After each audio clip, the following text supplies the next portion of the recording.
Bismillahirrahmanirrahim. Elhamdülillahi Rabbil alemin. Ve sallallahu ala Muhammedin ve alihi tahirin. Ve la'nu daimu ala a'daihim ecma'in. Əyyam-ı Fatimiyyə, yəni Fatimiyyə günlərini yaşayırıq. Bildiyiniz kimi bu günlər xanım Fatimə Zəhranın səlamullah əleyha dünyadan getdiyi, şəhid olduğu günlərdir. Və bir daha İmam Zaman Accəlallahu Teala Fərəcəhu Şərif başda olmaqla bütün Əhl-i Beyt sevərlərə təsliyyət ərz edirik. Allah Əzzə və Cəllə bizi dünya və axirətdə Quran və Əhl-i Beytdən ayrı salmasın. İlahi əmin.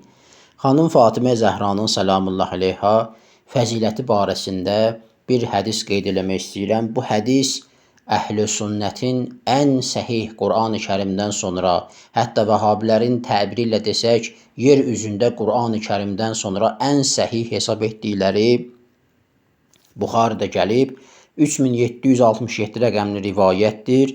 Həmçinin Müslimdə gəlib 2449 rəqəmli rivayətdir. Hədisdəki Buxarıda və Müslimdə var, muttəfəqun əleyhdir, hər ikisi qəbul edir və sihhətin zirvəsindədir. Səhih, doğru, düzgün bir rivayətdir. Peyğəmbər sallallahu aleyhi və aleyh buyurur ki, Fatimətu bad'atun minni, fəmən əqdabəhə əqdabəni. Deyir ki, Fatimə mənim bədənimin bir parçasıdır. Hər kim onu qəzəbləndirsə, məni qəzəbləndirib. Baxın, İmam Əli əleyhissalam xanım Fatimə Zəhranın səlamullah əleyha əri olub. Və bu xüsusi bir bəhsin mövzusudur. Biz bu barədə bir dəfə danışmışıq. Hətta Əbu Bəkir Ömər belə bir zamanlar elçiliyə gəliblər. İslam Peyğəmbəri sallallahu aleyhi və aleyh qızını, əziz qızını xanım Fatiməni onlara ərə verməyib. Düzdür, orada yaş söhbəti və s. bəzi məsələlər keçir ki, o mövzuya daxil olmaq istəmirik. Amma xanım Fatimə Zəhranın səlamullah əleyha İmam Əlidən əleyhissalam layiqli bir şəxs yox idi və İmam Əli əleyhissalam üçün də xanım Fatimə Zəhradan layiqli bir şəxs yox idi. Daha layiqli bir şəxs yox idi. Elə hər ikisi bir-biri üçün münasib idilər. Baxın, bu rivayətdə qeyd olunur ki, Peyğəmbər şəhadət verir ki, xanım Fatimə mənim bədənimin bir parçasıdır. Aydındır. Və biz mübahilə ayəsinə baxanda Ali-İmran surəsi 61-ci ayə Allah Azza və Cəllə orada buyurur: Əuzu billahi minəşşeytanirracim. Bismillahirrahmanirrahim. Təaləv nəd'u əbnəənə və əbnəəkum və nisəənə və nisəəkum və ənfusənə və ənfusəkum. Gəlin, ey Nəcran məsihləri, Peyğəmbər deyir onlara. Gəlin, dəvət edək övladlarımızı, xanımlarınızı, xanımlarımızı və özümüzü və özünüzü. Özümüzdən ənfusana, özümüzdən də məqsəd təfsirçilərə baxın, sünni və şiə müfəssirləri buyururlar ki, İmam Əli əleyhissalam. Yəni Peyğəmbərin canı özü kimi İmam Əli əleyhissalam qələmə verilib. Digər tərəfdən xanım Fatimə Zəhra səlamullah əleyha həmçinin Peyğəmbərin bir parçası hesab edilib. Yəni o da Peyğəmbərdir, bu da Peyğəmbərdir. O Peyğəmbərin özü kimi Quranın şəhadəti ilə buyurulub. Bu xanım da Peyğəmbərin bədəninin bir parçasıdır. Peyğəmbərin öz şəhadəti ilə bizə bəyan edilib. Bəs yaxşı, bu xanım ki, Peyğəmbərin bədəninin bir parçasıdır, onu qəzəbləndirən şəxs varmı? Bəli, var. Biz mənbələrə baxanda görürük ki, Peyğəmbərin sallallahu aleyhi və səlləm vəfatından sonra xanım Zəhra səlamullah əleyha gəlir atasından qalan irsi istəyir, amma Əbu Bəkir zamanəsinin artıq rəsmi olaraq xəlifəsi kimi tanınırdı. Bu irsdən xanım Zəhranı səlamullah əleyha uzaq tutur və onu əziyyət edir, onu qəzəbləndirir. Yenə Sahih-ül Buxariyə müraciət edirik. Faryabinin Darubni Kəsir tərəfindən çap olunan nüsxə, səhifə 762, rivayətin rəqəmi 3093. Burada qeyd olunur ki, Fəqalə ləhə Əbu Bəkrin, xanım Fatiməyə səlamullah əleyha Əbu Bəkir dedi, İnnə Rasulallahi sallallahu aleyhi və aleyh qalə lə nurəthu mə tərəknə sədəqətun. Əbu Bəkir xanım Zəhraya səlamullah əleyha deyir ki, həqiqətən də Allah Rəsulü buyurub ki, biz Peyğəmbərlər üst qoymuruq, nəyi tərk ediriksə sədəqədir. Sonra deyir ki, Fəqadibət Fatimətu bintu Rəsulillahi sallallahu aleyhi və aleyh. Allah Rəsulunun qızı Fatimə qəzəbləndi və Əbu Bəkri tərk etdi və ölənə qədər onu tərk edib getdi. Həmçinin buradakı Fəqadibət sözü gəlib, yəni qəzəbləndi. Həmçinin Sahih Müslimə müraciət edirik. Faryabinin təhqiqi Darut Teybə tərəfindən çap olunan nüsxə səhifə 841. Burada da deyir ki, فَأَبَى أَبُو بَكْرٍ أَنْ يَدْفَعَ إِلَى فَاطِمَةَ شَيْئًا. Əbu Bəkir imtina etdi ki, xanım Zəhraya selamullahi aleyha irsən nəsə versin. فَوَجَدَتْ فَاطِمَةُ عَلَى أَبِي بَكْرٍ فِي ذَلِكَ. Xanım Zəhra selamullahi aleyha bu barədə Əbu Bəkirə qəzəbləndi. فَهَجَرَتْهُ, onu tərk etdi. فَلَمْ تُكَلِّمْهُ حَتَّى تُوفِيَتْ. Ölənə qədər Əbu Bəkiri danışdırmadı.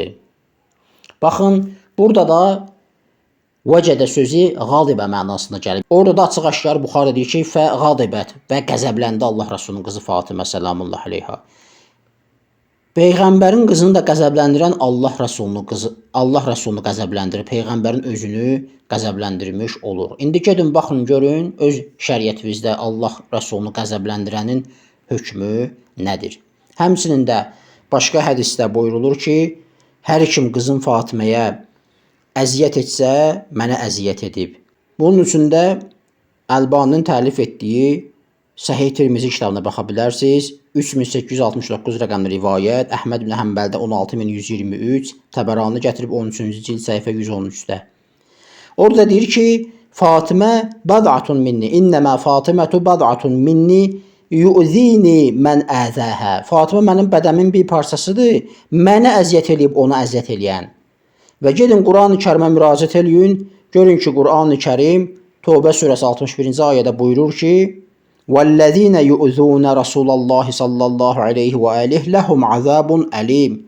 Hər kəs Allah Rəsulunu əziyyət eləsə, onun üçün üzücü bir əzab vardır, ağrılı bir əzab var. Və Əbu Bəkir Ömər də xanım Zəhranı selamullahi aleyha bu cür əziyyət eləyiblər, qəzəbləndiriblər. Deməli, Peyğəmbəri qəzəbləndiriblər. Peyğəmbəri qəzəbləndirən şəxsin də hökmü məlum oldu. Burada bir iraz səsləndirə bilərlər, necə ki edirlər. Deyirlər ki, Əbu Bəkir nə etmişdi ki?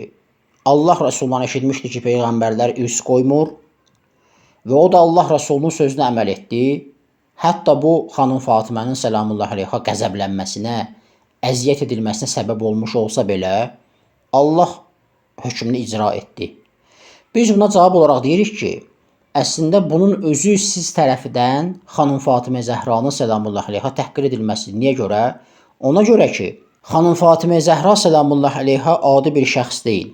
Məsələn, Nuh Peyğəmbərin oğlu haqqında Quran buyurur ki, sənin oğlun deyil. Çünki kafirlərdən idi və nicat tapmadı. Deməli, Peyğəmbərin övladı belə olsun, Allaha ibadət və itaat etməsən, Allahın sadiq qulu olmasan, sənə heç bir fayda verməz Peyğəmbərin övladı olmaq.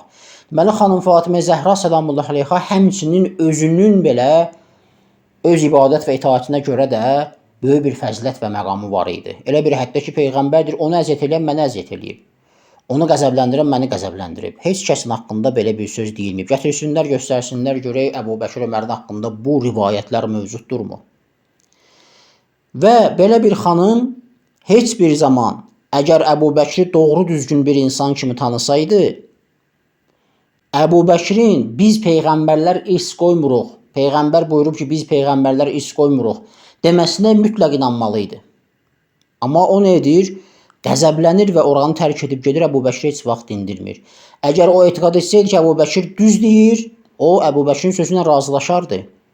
Yəni, elə bir fəzilətli xanım üçün İnanılmaz bir şeydir ki, əgər Əbu Bəkir düz əməlli insan kimi tanısaydı, doğru danışan insan kimi tanısaydı, necə ki, Vəhabilər deyirlər, siddiq olub, çox düz danışan, doğrucul insan olub, o razılaşardı onun sözü ilə.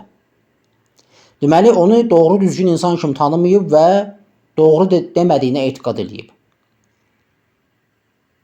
Və həmçinin də bu rivayətlər ki, deyir, onu qəzəbləndirən məni qəzəbləndirib, mütləq şəkildə buyurulub. Qeyd şərt orada gəlməyib ki, filan məsələdə, yaxud hansısa bir məsələdə. Qeydsiz şərtsiz də o deməkdir ki, xanım Fatimə Zəhra selamullahi aleyha qəzəblənirsə, heç zaman elə-belədən qəzəblənməz. Çünki onun qəzəblənməsi Allah Rəsulunun qəzəblənməsi, onu qəzəbləndirən Allah Rəsulunu qəzəbləndirir. Deməli, o elə şey üçün, yəni haqqı olmayan bir şey üçün batil yerə qəzəblənməz. Çünki Allah Rəsulu batil yerə qəzəblənməz axı. Ona görə də xanım Fatimə Zəhra selamullahi aleyha bu hədis onu göstərir ki, heç vaxt qəzəblənirsə, ancaq qəzəbi Allah rızası üçündür, Allaha görədir və haqlıdır ki, o məsələdə qəzəblənir. Və inşallah Teala gələn bəhsimizdə son qeyd etdiyim məsələlər barədə biraz daha ətraflı danışacaq, görəcəyik ki, doğrudan da Əbu Bəkirin dediyi düzdür yoxsa düz deyil. Vəlhamdülillahi Rabbil aləmin və sallallahu alə Muhammedin və alihi tahirin.